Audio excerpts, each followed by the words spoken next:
اس وقت ملک کے بیشتر علاقوں میں گندم کی کٹائی کا عمل زور و شور سے جاری ہے۔ کسانوں کو چاہیے کہ کٹائی، گہائی اور ذخیرہ کرنے کے دوران جو ہم آج آپ کو احتیاطی تدابیر بتانے جا رہے ہیں، ان پر ضرور عمل کریں۔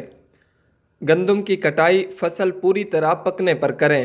کٹائی کے دوران ریڈیو اور ٹیلی ویژن پر موسمی پیشن گوئی توجہ سے سنیں اور اس کے مطابق انتظامات کریں۔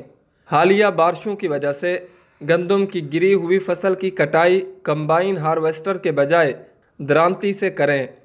کٹائی کے بعد بھریاں قدرے چھوٹی بنائیں اور سٹوں کا رخ اوپر کی طرف رکھیں۔ کھلواڑے چھوٹے رکھیں اور اونچے رکھیں اور اونچے کھیتوں میں لگائیں۔ نیز کھلواڑوں کے ارد گرد پانی کے نکاس کے لیے کھائی بنائیں تاکہ بارش کے پانی کا نکاس ہو سکے۔ فصل کی کمبائن ہارویسٹر سے برداشت کرنے کی صورت میں ضرورت کے تحت مشین ویٹ سٹرا چوپر کی مدد سے توڑی بنائیں۔ ذخیرے کے لیے صاف اور ہوادار گودام استعمال کریں۔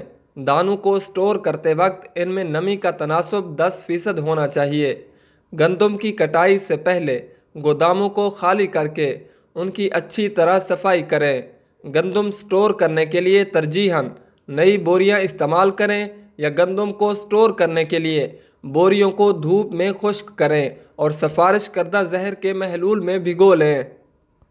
گوداموں میں محکمہ زراعت کے مقامی زرعی ماہرین کے مشورے سے سفارش کردہ زہر کے محلول کا سپرے کریں یا دھونی دیں تاکہ ان میں موجود کیڑے تلف ہو جائیں۔